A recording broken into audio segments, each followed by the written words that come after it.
This. Hey, everybody, welcome back. Digital Marketing Wednesday with my good friend, Coach Ben Mathis. We're excited to have you here today. We're going to be talking about farming, both traditional and digital, way in the weeds on best practices for how to do that. We'll touch on AI, AR, VR, and any other acronyms we can come up with related to technology on the back end of today's discussion. Before we dive in, you may be asking, why the heck is Bill wearing an Ask Your Mom t-shirt? So shout out to all the dads, the brothers, the mentors out there.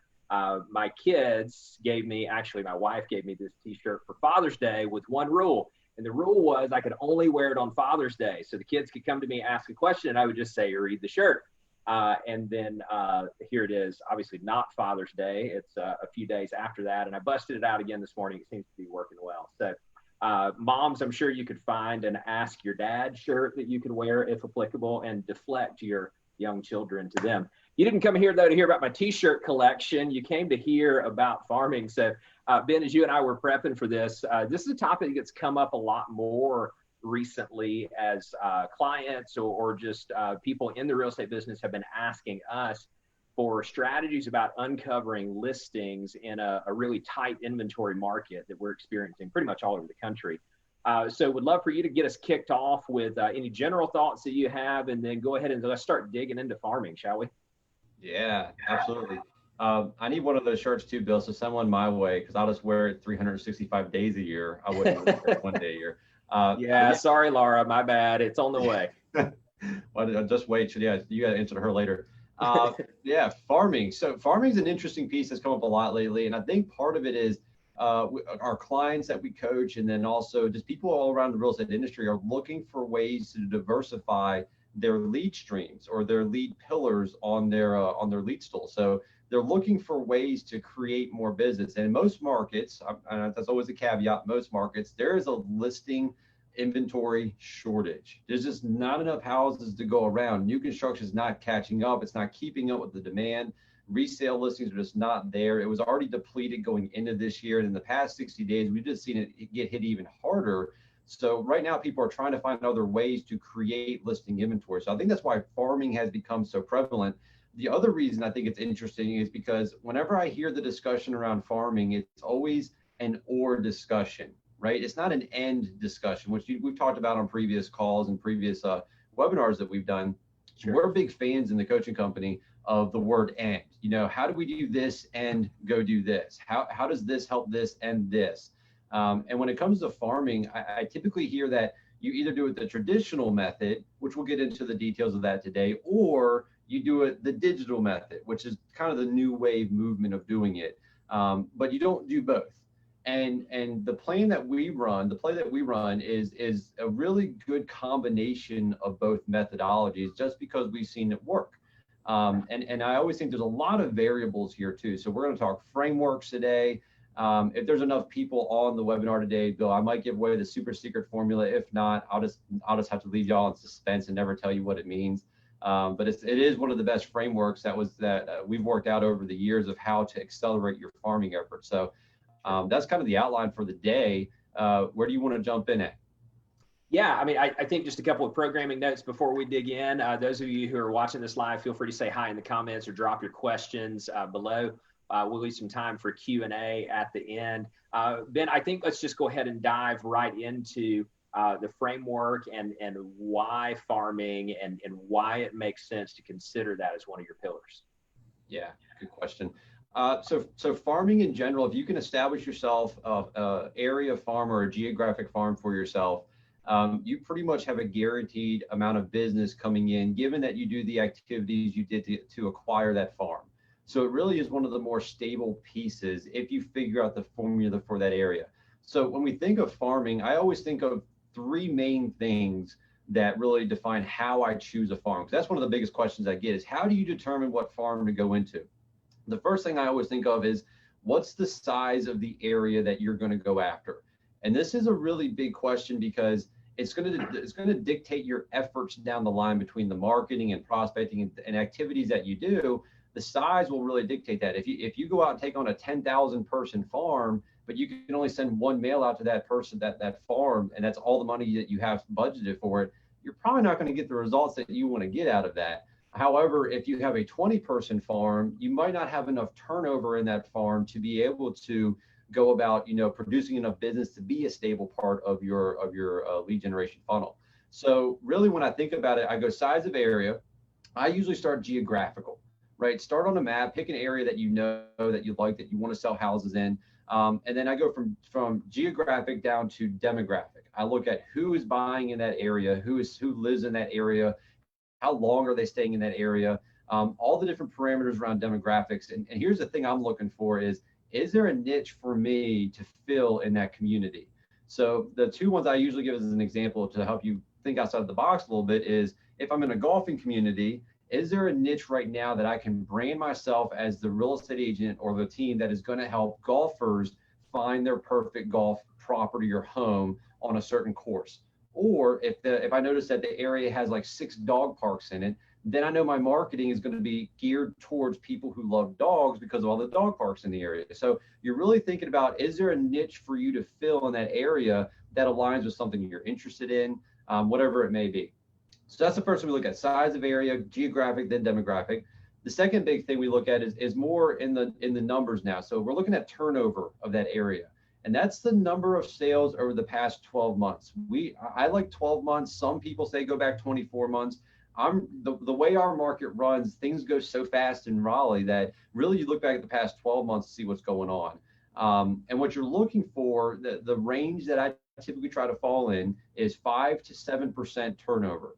And the way you've come up with that number is you take the total number of homes in whatever area you're looking at, just say it's 100, for example, or 150, and say there were 15 sold in the past 12 months. That's about a 10% turnover ratio, right? So you just take that number, figure that out, looking for 5 to 7% turnover. The third key thing I look for is market share. I'm really looking for less than 25% sold in the past 12 months by one agent. And here's the thing that was interesting in one of the farms we went after, was that we saw big brands dominating the area, but no single agent really dominating the area. So what that told us was that the agents had not invested in the areas, the brands had invested. So we had a chance to go in as an agent and take over that market share away from bigger companies. So always look at market share. We try to keep it below 25% or less of a single agent. Now, and here's the flip side of that too.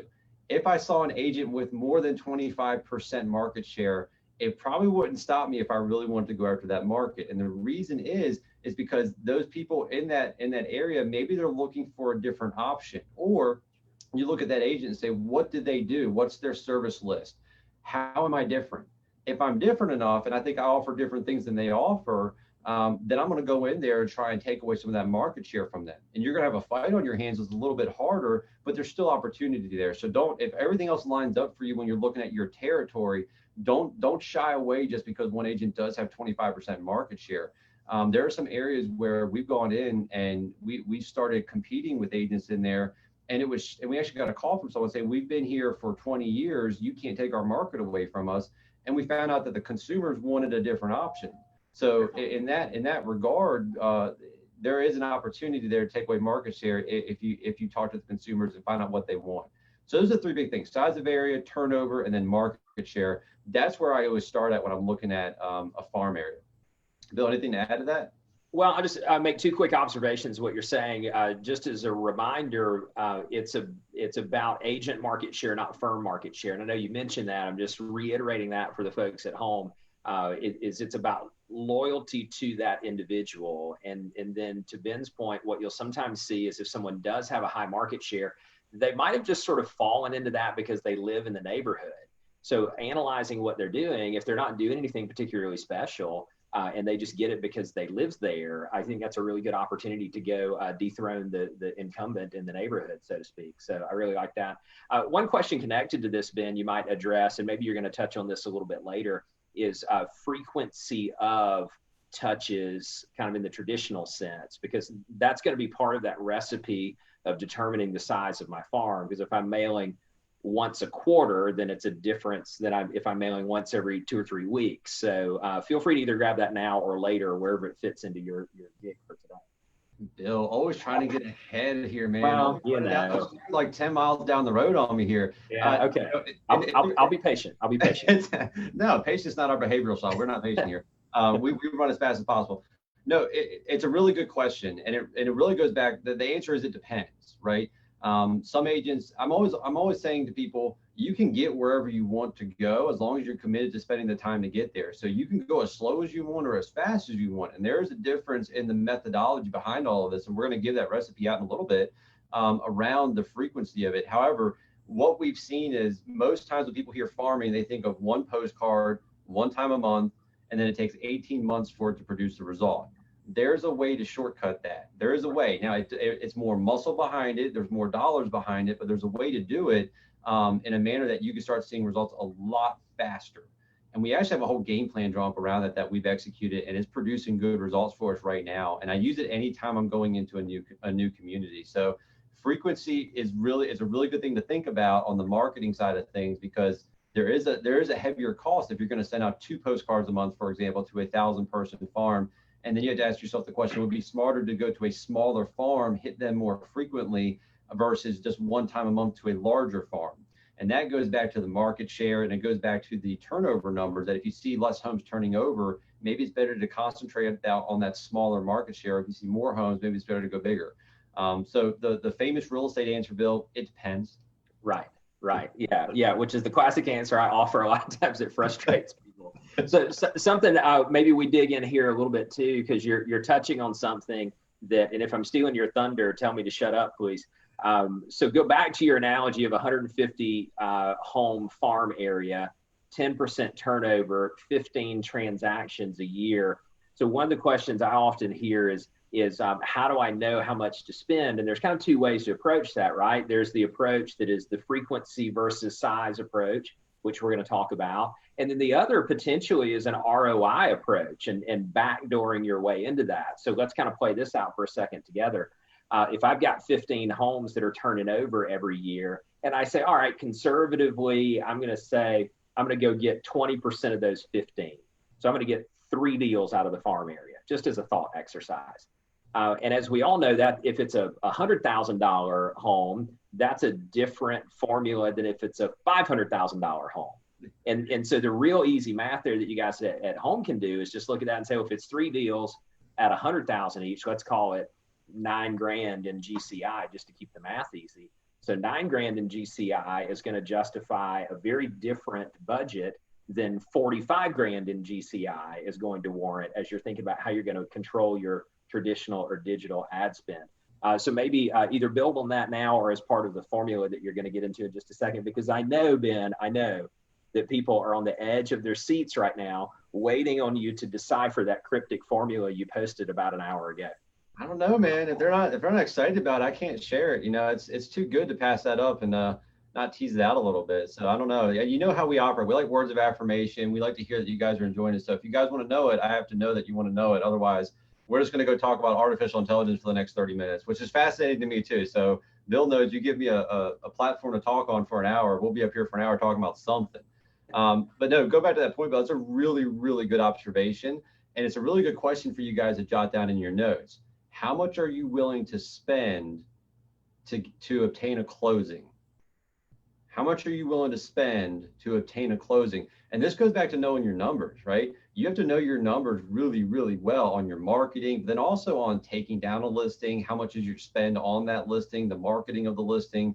What's your actual net at the end of it? And not to go too far in the weeds on the numbers, but I can tell you for us, roughly, I'm willing to spend around $2,000 per closing to get that closing. And that's based on our average sale price and all that good stuff. And yours may be different based on, like Bill was saying, your average sale price in your area, your commission rates, all that stuff is variable. So those answers will be different and kind of are based on each person. But overall, you got to ask, how much am I willing to spend to get a closing versus just getting, backing into a marketing dollar amount? Because everybody wants to hear, like, well, how much will you spend on marketing? How much will you spend in general? What's the dollar amount that I should spend on marketing a neighborhood? And it's so wildly different. I mean, if we're marketing a luxury area and we're trying to take down luxury listings, and for us, that's, anything above the $500,000, $600,000 price point, That's a whole different ball game than if I'm going in a farm that's at $150,000 or $125,000. Everything changes on that. So for us, it really goes back to based on the price point you're going in, which is also why one of the other things I would suggest working out is your amount of commission based on that farm. So figure out your average commission and then work in your expenses, work in your marketing expenses, splits, and all that kind of stuff. Work all that in, figure out that number, and that'll give you an idea of what you need to spend per closing or spend to obtain a closing. And that's a good way to think about it. So it's a good question. Yeah, cool. All right, what are we going to dig into next? All right. This is just a little caveat. I always encourage agents to know this when you're going into a farm, and you're going to do this through your natural research. Know your numbers about that farm. Know your average sale price. Know your price per square foot. Know the number of active, the number of pending, the number of sold. Know basic things about the area, because when you are farming this, you're going to get questions from the homeowners in that area or potential buyers that you may, you dig up when you're marketing that area. So know the numbers. I can tell you a couple of times we've gone in and talked to potential listings, and they told us they have been approached by people who didn't know what was going on in their market. And when they asked them on a call or in person, they weren't able to give them numbers. So keep yourself fresh on what numbers are going on specifically in your farm. Make yourself that hyper local expert in that area. So that's just a little, make sure you know your numbers. That's it. Which I know all the people here are super professional. They'll know their numbers. I'm not concerned. Just make sure you know them. Formula. Is it formula time, Bill? It's up to you, man. It's your show. All right. So the formula we posted today, it's a framework, and it's a really, really good framework, and it's something that we've been working on for a while. And I kind of wrote it out because we had so many questions around how can I accelerate my farming results. Remember, we talked about at the top of the webinar here that the frequency, and that really is what determines the quickness in which you see a result. And a lot of people want to say, I always talk about it's like a farmer, and that's funny that this is called farming too. Now that I think about it, that's probably why it's correlated, right? They go out. If a farmer came to you and said, "I'm really upset," and you say, "Why?" You say, "Well, 4 weeks ago I planted some stuff in the field. I haven't watered it. I haven't tended it. I haven't done anything to that field, and there's no crops out there, and I'm really upset about it." What would you say? Well, I'm not a farmer, but I'm going to guess that you didn't do it right. I'm going to guess that there's a season. I know there's seasonality. I know there's time involved in it, and there's effort involved in it. And I also know that there's things that you can do to shortcut the growing seasons. There's things that you can do all the way from building greenhouses to, different types of fertilizer in the soil, all this kind of stuff. And Bill, I know you're doing a lot of gardening now and things of that nature. So sure. You can probably speak about it better than I can. I just know there's ways to shortcut the time horizon to produce a result if you really want to. Mm-hmm. Yeah, absolutely. So when we look at this formula, the three big pillars in it. So I'm not going to recite the formula. I'm just going to talk through it. It's in the group. If you guys haven't seen it, go search the group. You'll find it. The first letter was A. A stands for activities, right? And then in parentheses, I have a P plus A. And in my world, there's two types of activities when it comes to farming. There's passive activities, and then there's active activities, right? So when we think of activities, an activity could be I send a postcard out to my farm. That's passive, right? You're sending something out. You're not directly going out trying to have elbow to elbow contact with people, have conversations, drum up business yourself. You're just sending something out passively with probably a call to action on it and expecting that to come back to you, them to call you, go to a website, do something that they're going to come back to you. Active activities are those prospecting methods, right? That's the picking the phone up and calling the neighborhood. That's door knocking. That's sending out, whatever it may be, doing an open house in the area, you door knock the area, you call it, but you're actively pursuing business in that area. Mm-hmm. Now, the next part of that formula is T. T stands for time. And this, Bill, is where you were touching on earlier. In the parentheses, I have L and F. So L stands for the length of time that you're doing this. The longer that you do this, the more results you're going to get out of it. And you're going to get to a point where it's predictive. I know some people that I coach have farms, and they can predict pretty much how many pieces of business they're going to get down to within 1 or 2 units every single year from their farm based on the activities that they do. So length of time really helps this out as well. And then a way to shortcut that is the frequency, which again, Bill, you're talking about frequency, length of time and frequency of touches over time. You can really, really accelerate the results out of this. The next piece, the C, is consistency. The biggest thing that agents miss on when they're doing this, out of everything else that they do, is they're not consistent, right? They do it for 1 or 2 months and then they quit, and then they come back 1 or 2 months later, they try it again for 4 to 6 to 8 weeks and they quit. And if you're not consistently doing the action, you're never going to get that result, which is the final part of the formula, right? R is for result. So activities, time, consistency will get you the results. That's the overall formula that we found. And the way we've shortcut the time horizon on this, because if anybody knows me, I'm obsessed with time. I'm always trying to figure out how to make things go faster. So one thing that we did was we kept on saying, instead of saying or, which you talked about at the top of the call, we just kept saying and to everything. So it was, okay, how many mailouts do we need to do to get a result? Well, 1 per month is kind of like the standard. Well, then what about 2 per month? Well, then we're like, well, what about 3? And I was like, well, what about 4 mailouts per month? You know, and this became what we call our 8-week blitz, by the way. So whenever we go to break into a market, we have 8 weeks of activities that we do, and it's a bunch of end stuff. So we do 4 mailouts per month. We have 4 videos that we do that are to that community. So community videos, we do listing videos, local videos in that area, but we do 4 of those a month. We have 4 Facebook ads running for that specific community every single month. We circle prospect. If it's 1,000 homes, we do it at least 2 times in that 8-week period. So at least once per month, everybody's getting a phone call from us. We door knock at least 1 time per month, so that everybody's at least hearing from us in some manner. So we do all of that in an 8-week time frame. And the cool thing about this is that you can set a lot of this up on automatic for yourself. And really the only major thing that you're responsible for at the end is pretty much the circle prospecting piece. Everything else you can do in 1 week, like week 1, launch this thing and it's automated by itself. It just goes out by itself. So that's how you can compact the results if you're trying to accelerate something out of your farm. You're doing more touches, you're doing more activities. It's not easy work, but it's work. But you're going to see something out of it a lot quicker. And I can tell you on our end, when we do an 8-week blitz in our areas that we really hone in on and target on, and we'll talk a little about marketing in a second. So we're going to dig into the marketing side of this and talk digital versus traditional.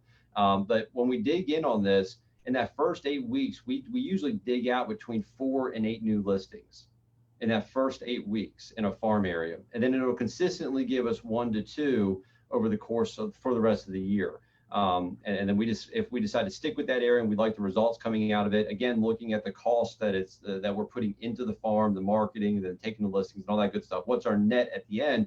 If it looks good at the end of the year, we stick with it. If not, we'll transition to another farm area. But overall, that's pretty much the formula for accelerating results.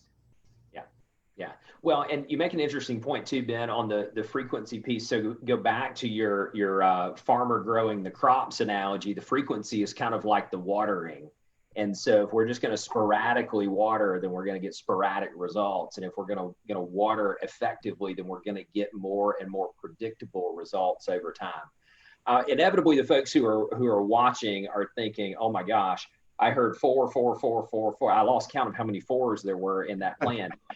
So as we get into the marketing piece of this, tell us a little bit more about the design of the traditional marketing and a little bit more of the design of the digital marketing. And then maybe what we'll do is come back around to say, okay, if I'm just getting started with this, I got the selection of the farm, I got all those metrics from what we discussed at the top of the show. And now I'm saying getting into frequency, kind of marry all that together for me, if you will. Yeah. Good question. So when we look at the marketing side of it, traditionally it's what? It's mail outs, right? People talk mail outs, they talk postcards really is the main thing. And what we found to kind of differentiate a little bit was our first and our third mail out that we would do are letters, actual letters. And the cheat code here is you handwrite it in blue ink, right? Then you copy it on the copier and it actually looks like you hand wrote the letter to everybody in the neighborhood. So that's how we run that play. And then it's mass produced. And we actually have a company in our area that we send that out to do that for us. Now we do 1 letter. They do all that work for you. So you can outsource a lot of this stuff is what I'm encouraging on this. Find people that can handle it for you. Again, work out the cost and what you'll get at the end of it. But direct mail typically is a mail out, right? And then you think about other traditional avenues, the circle prospecting, the door knocking. We're seeing really good results from circle prospecting right now. It's been impressive. More people are answering the phone. They're having good conversations.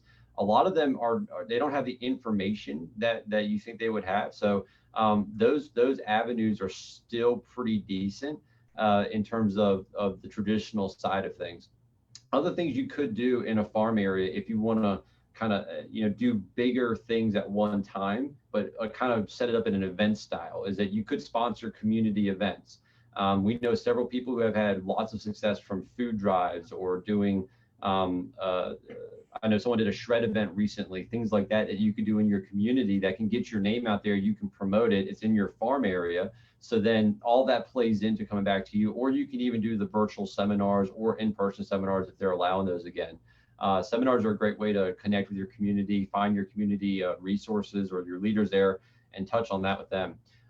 So all of that is pretty much the easiest way to set it and forget it would be the direct mail piece. And then if you sprinkle in the circle prospecting, that'll give you your biggest bang for the buck on the traditional side of things. And then you can add in the other layers as you go along.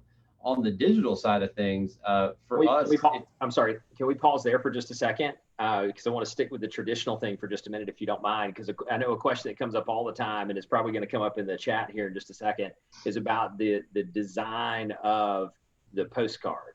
Like, what have you found to be best practices of like things to put on the card, what to say, what not to say, and how do you set the hook on that? And that's probably going to tie nicely to your digital piece as well. Yeah. So Bill's going to love this question because I ask it all the time. My biggest question is, what's your end goal? And it's going to depend on your niche, the niche of the people that you're talking to, right? So it really depends on who we're talking to and what I want them to do.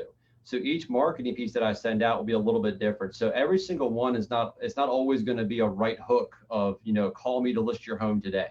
Not every single one's going to have that intent in it. Some of it's an introduction, some of it's talking about their community, some of it's highlighting things in their community. Like I said, if it's a dog park place where they have a bunch of dog parks, I'm going to highlight the best dog parks maybe and send that out and brand it to myself so they recognize me as that local community realtor. All of that. So really, again, Bill, to answer your question, it depends on what you want to accomplish. But overall, we've seen really good success if you are trying to land those right hooks. The postcards with Corfax, the one that we use, but they give the valuations of the property, listing inventory is low, things of that nature, letting people know that the inventory is low, or if there are recent sales in the area, letting them know what sales, what their home might be valued at. All of those type of things that are relative to their micro, like hyper local area, those perform pretty well. And for us, just a simple letter saying, if you had a recent listing in the area, or someone who did and they got a bunch of offers or a bunch of showings on it, putting that in letter format. This past week, this home went on the market. It had 53 showings. We got 11 offers on it. We know there are qualified buyers looking in your market right now. If you're interested in selling your home, love to send you a quick CMA. Call me, put your number, your call to action information at the bottom. Handwritten letters for us have outperformed everything in the world. I think it's because people don't get that many letters anymore. Right. So for us, that works really well. So between the two, postcards, stick with listing inventory, listing updates, market updates.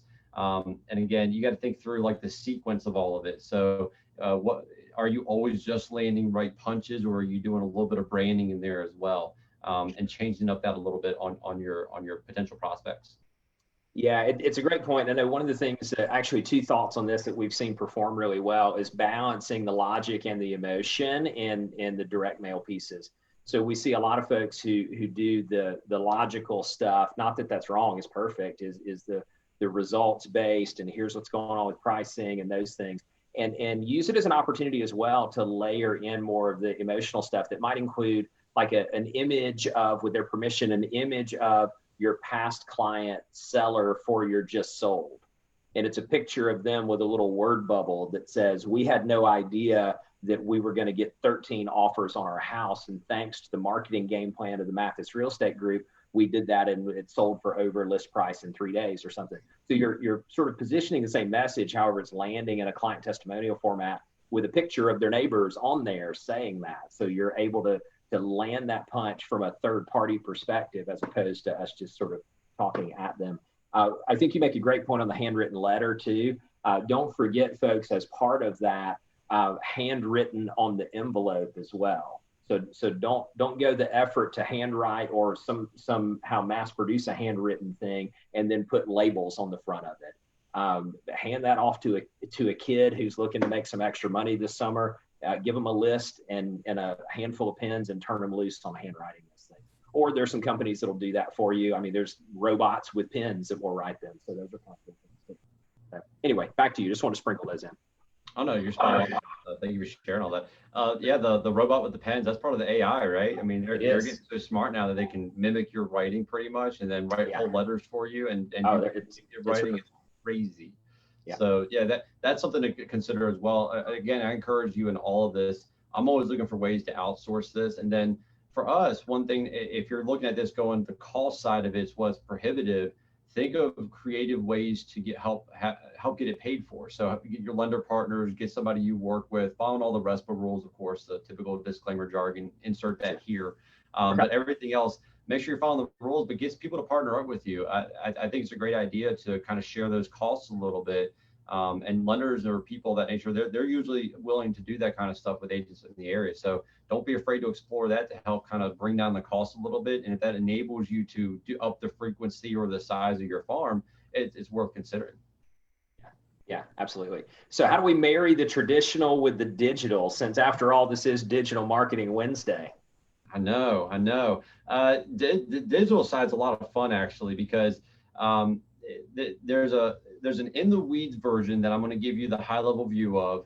And if we have more questions on this, we can dig more into it another time. But the sneaky way to do this is to create a custom audience and retarget everybody in that neighborhood and just continually feed your advertising in front of them. And what I like to do is create patterns for them. So if I know I'm sending out a direct mail piece, again, like Bill's saying, whether it's emotional or logical, whichever one we're sending out that week, I like to marry that piece with my online platform. So pretty much the same colors, the same branding, the same advertising, the same verbiage in it. They're going to look very similar. And the reason is I want us to stand out in the crowd.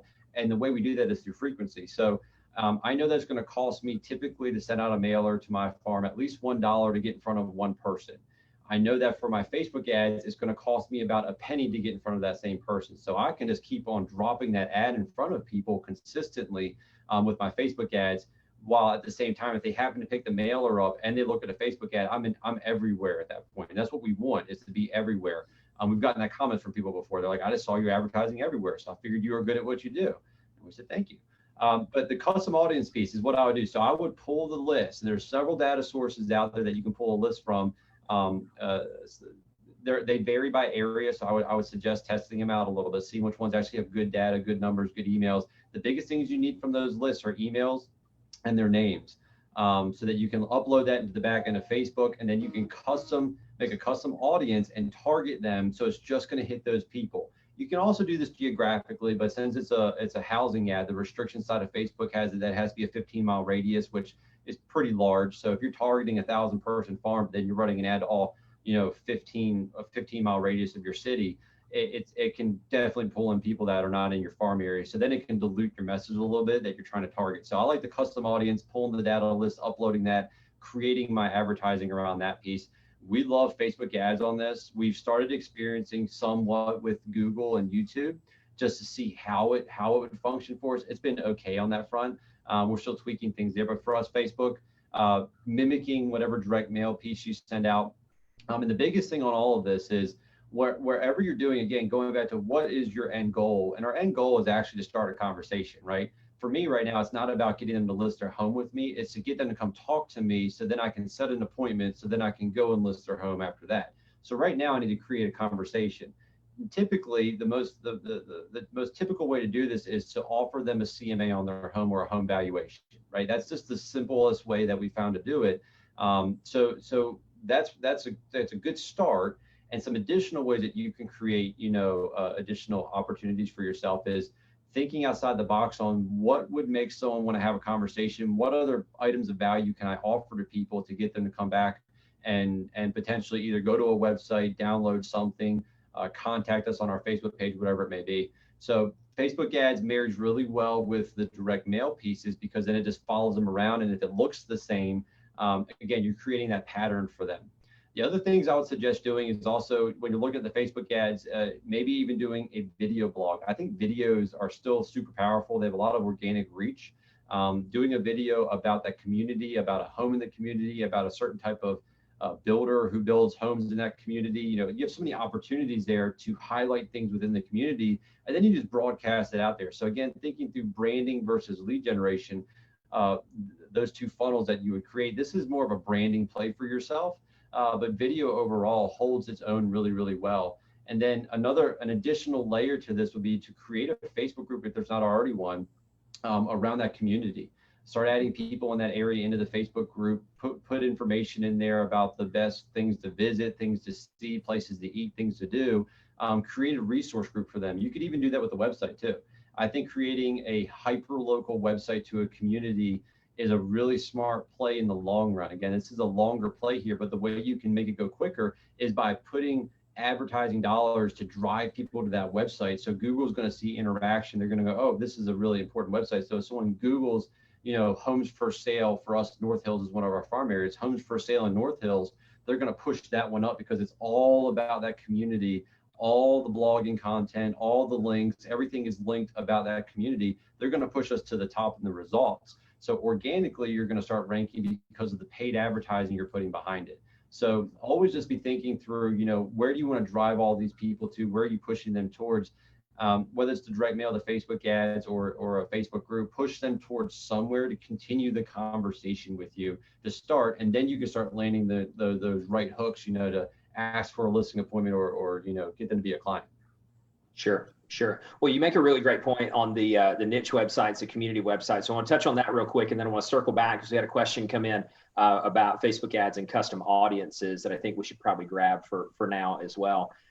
So you make a great point on the community pages or the community niche websites as part of the long term. One fun little ninja trick, particularly for those of you who are in smaller markets, is looking at like key search terms like Ben just talked about, homes for sale in blank, where blank is neighborhood or area.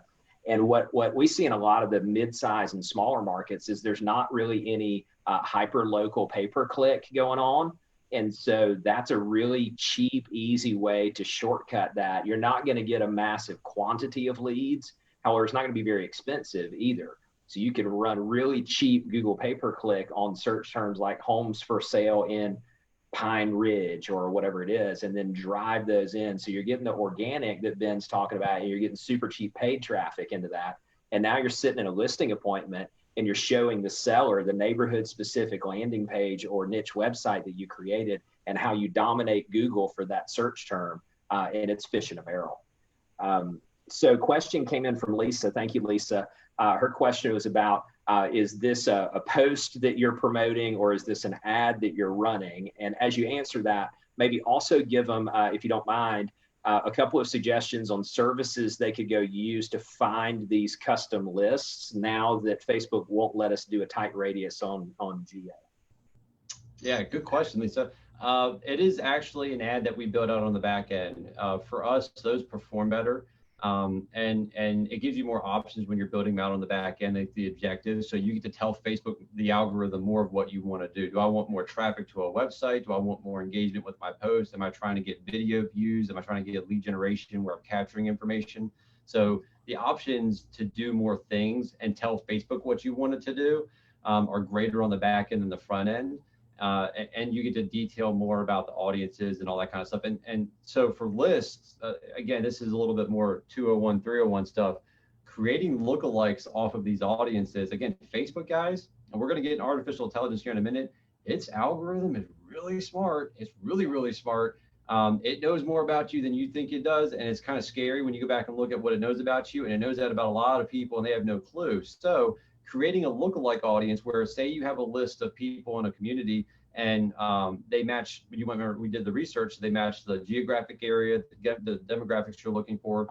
You can go in and create a lookalike off that audience. And then you can market to that lookalike. So what Facebook will do is say, these are all the people based on all the data points you gave us that match up and it would be a good audience for us to put this in front of. So say we go out and grab a custom list from somewhere and we only have like 300 email addresses, we can increase our audience size by doing a lookalike audience on the back end of Facebook, retarget that whole audience, and it's going to put it in front of people that most closely match the people that you pulled out of your custom farm, and put your advertising in front of those people as well. So you can really do a lot of stuff on the back end of Facebook to get around the whole the lack of targeting that they took away, or I call it the easy button. It used to be the easy button, yeah, and that's gone now. So now it's like the hard button, which is still doable.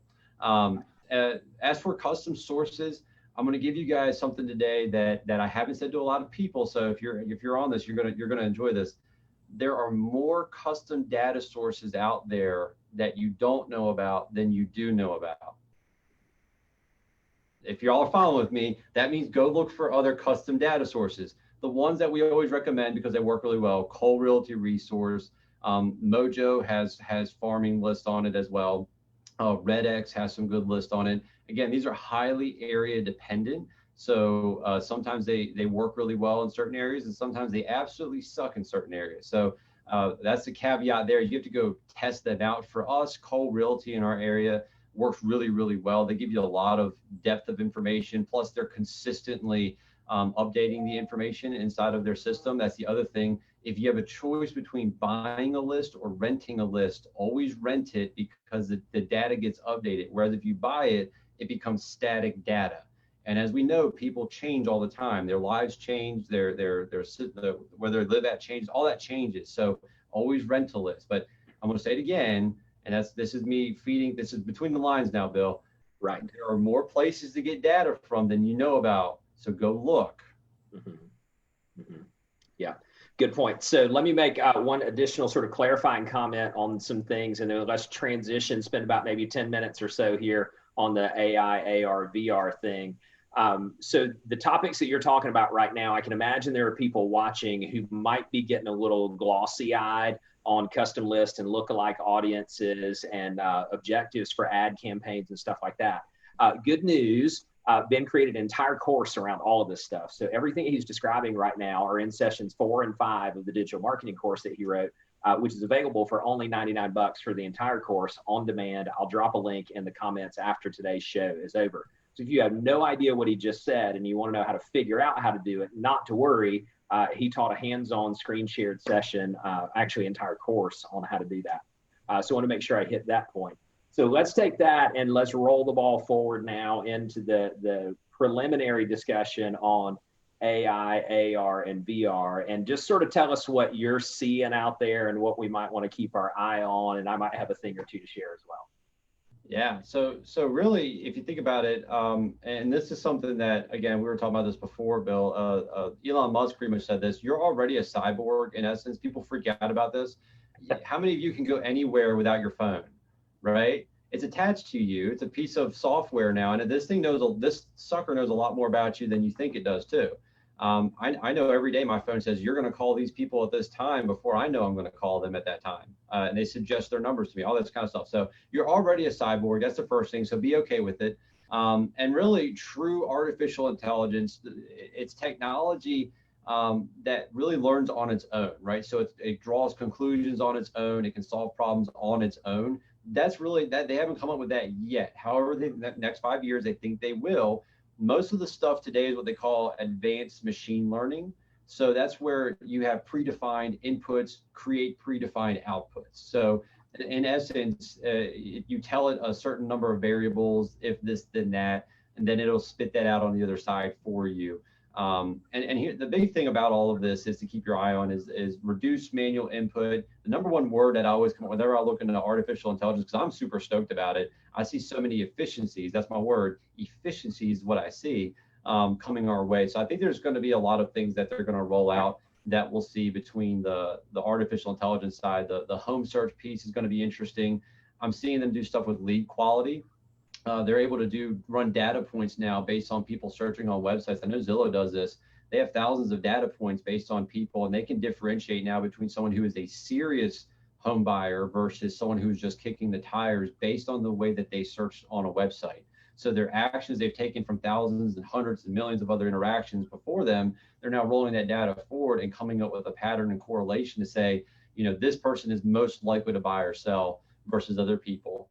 And then for us, I think the CRM and marketplace data, I think you're going to see better home valuations come out of this. I think you're going to see stuff where they can actually predict to a pretty good degree what a home is going to be valued at.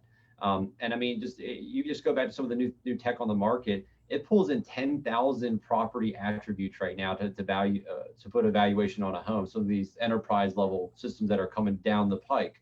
I don't know about you guys, but I don't pull 10,000 things into my CMA when I'm looking at a house. I'm just saying, and they go back 50 years. I don't go back 50 years. Typically it's 6 months to a year. It's like, so there's more there, and they can process a lot more of it than we can. So I think artificial intelligence is a cool thing to look at. Virtual reality and augmented reality are interesting for the home buyer experience right now because of the pandemic and everything we've gone through. We've seen more desire to view things virtually, look at homes virtually. So I think that's going to stick. How it's going to stick, I don't know. I remember when 3D came out, Bill, and I was not excited about 3D because I have motion sickness, and I was like, this is just horrible. Why would anybody want to do this, right? So I never thought it was going to stick, and that might have just been my own bias. However, with virtual reality, I can see the allure of not having to leave an office to go view 15 homes and spend a whole day in a car, and I can knock it out in 10, 15 minutes. So I think those scenarios are coming up. I know people are building smart offices to be able to do that type of stuff. So I think all that's right around the pike. And I think that's actually is going to stick. And the newer stuff they're coming out with is pretty cool around that as well. Yeah. Yeah, and I would agree with all that too. And a lot of what we're talking about, those of you who are watching this are aware that this kind of stuff is out there and people are starting to play with it. And so I don't think it's a matter of if, I think it's just a matter of when it becomes mainstream adoption. And not unlike what we saw with video conferencing pre-COVID, is everybody said it's not a matter of if, it's a matter of when. And then we had an event that forced the adoption of something. So I don't know if there's going to be some sort of forced adoption event that's going to come around, or if this thing just going to take a while to play out.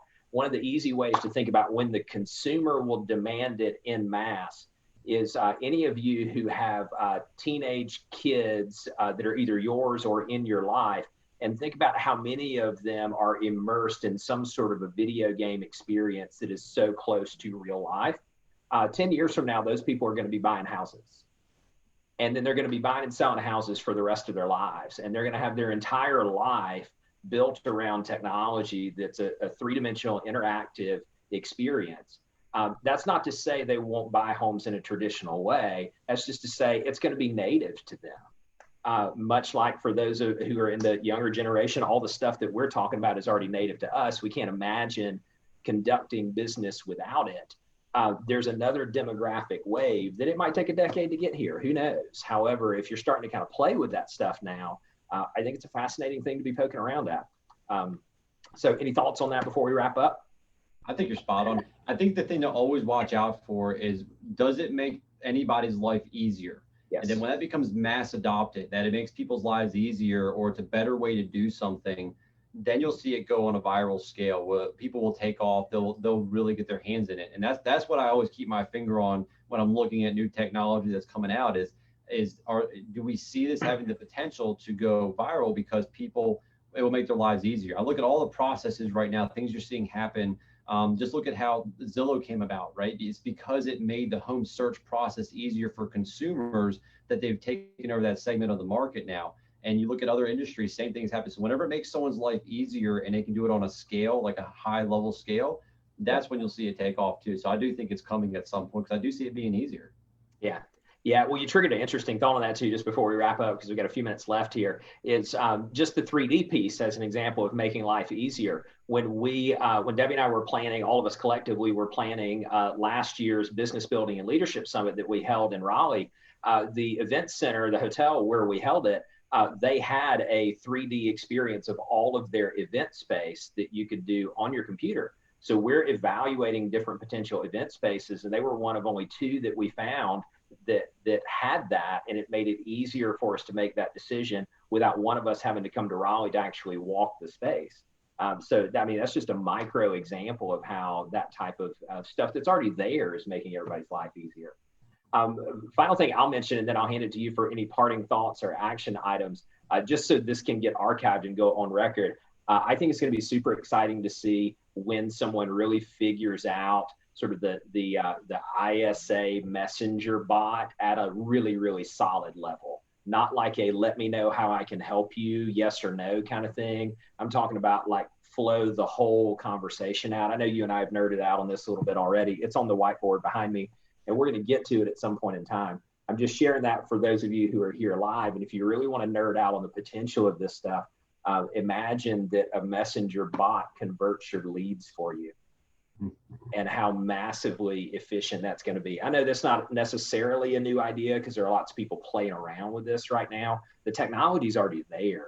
It's just a matter of building that out in a way that fits within your business, within your market. So we'll just drop a pin in that for now and probably circle back to it in a year or so and see where we are on it.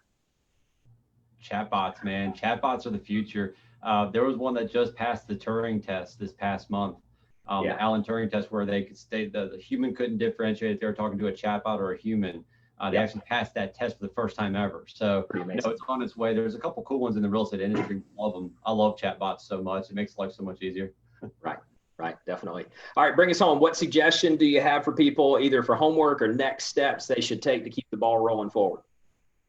Go out and find a farm area. Find an area you're interested in, learn the area, and then from there, even if you can't afford to do any kind of direct mail pieces or any kind of advertising in the area, go become the local expert. Go make calls, go door knock, go do something to initiate that additional piece of business on your platform. I can tell you right now, just circle prospecting in areas that we don't have a presence in right now. We're picking listings up. People are willing to have those conversations. And some of those are 3-6 months down the road listings, and some are right now. So don't be afraid to go put the work in there and build that up, get some listings sold, and then start taking more market share in those territories.